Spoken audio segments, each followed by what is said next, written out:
যদি ওয়াকফ নিয়ে আন্দোলন করতে হয় দিল্লিতে যান, এখানে নয়। এইটা নিয়ে আর গুলোগুলি করবেন না, গুলোগুলি করবেন না। যদি করেন সবচেয়ে বড় শত্রু আমি হব। যে কেন বারবার বলছে বলুন তো যে দিল্লিতে গিয়ে আন্দোলন করুন, এখানে করবেন না কেন? এইটা হচ্ছে পশ্চিম বাংলাটা আন্দোলন করার এখন উর্বর মাটি। কারণ উত্তরপ্রদেশে আন্দোলন করতে গেলে অপদার্থ যোগী সরকার নাগরিকের অধিকার কেড়ে নিচ্ছে, আন্দোলন করতে দিচ্ছে না।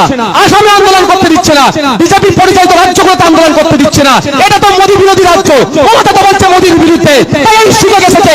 মমতা তো বলছে বিজেপির বিরুদ্ধে, তাহলে আমরা সবাই একসাথে বিজেপির বিরুদ্ধে ব্রিগেড ময়দানে আসতে চাই। মমতা কেন আটকাচ্ছে ভাই?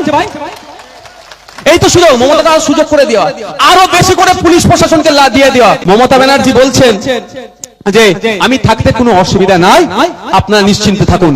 সত্যি আমি তো আমার এই মিটিং করার দরকার পড়তো না, আমি মিটিং করতাম না যদি দুটো কাজ করতো। দুটো কাজ যদি মমতা ব্যানার্জি করতো, আমি মমতা ব্যানার্জিকে এইরকম মিটিং যদিও করতাম দাঁড়িয়ে ধন্যবাদ জানাতাম।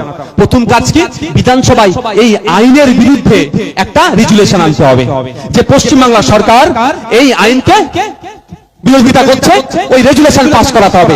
পাস করানোর পরেই সুপ্রিম কোর্টে গিয়ে মামলা করবে। এই দুটো কাজ যদি মমতা ব্যানার্জি করে, আমার মুখে মমতা ব্যানার্জির বিরোধিতা শুনলেও আমি মমতা ব্যানার্জির এই কাজকে সমর্থন করব, আমি ধন্যবাদ জানাবো।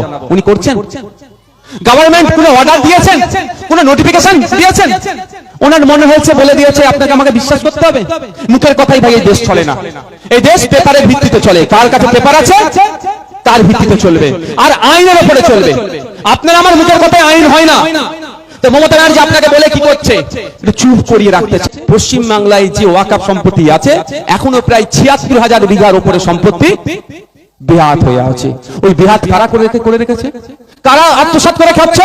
একটু এগিয়ে যান, কোথায় আপনার তোমার বলো না, বীর গোরাচাঁদ আব্বাস আলী রহমতুল্লাহ আলাইহির মাজারের সম্পত্তি প্রায় ১০০০ বিঘা। এখন দেখুন ১০০ বিঘা পাবেন না। এই ৯০০ বিঘা কে খেয়েছে, কারা খাচ্ছে? যারাই বলছে দিল্লি ওয়াকফের, দিল্লির বিষয় দিল্লি গিয়ে আন্দোলন করুন, সে ব্যাটারিগুলি খেয়ে রেখে দিয়েছে। আমি হিন্দুর প্রপার্টিতেও নয়, মুসলিম প্রপার্টিতেও নয়, আমি কখনো কারোর জমি অধিকার করি না। সেইগুলো প্রত্যেকটা আমরা দল করব। সেই জন্য ওয়াকফ লুটেরারা চিন্তিত হয়ে কি বলছে, দিল্লিতে গিয়ে আন্দোলন করুন। ঠিক আছে, ভোটটা আসলে বুঝিয়ে দেবেন কোথায় গিয়ে ভোটটা চাইবে। হবে তো নাকি?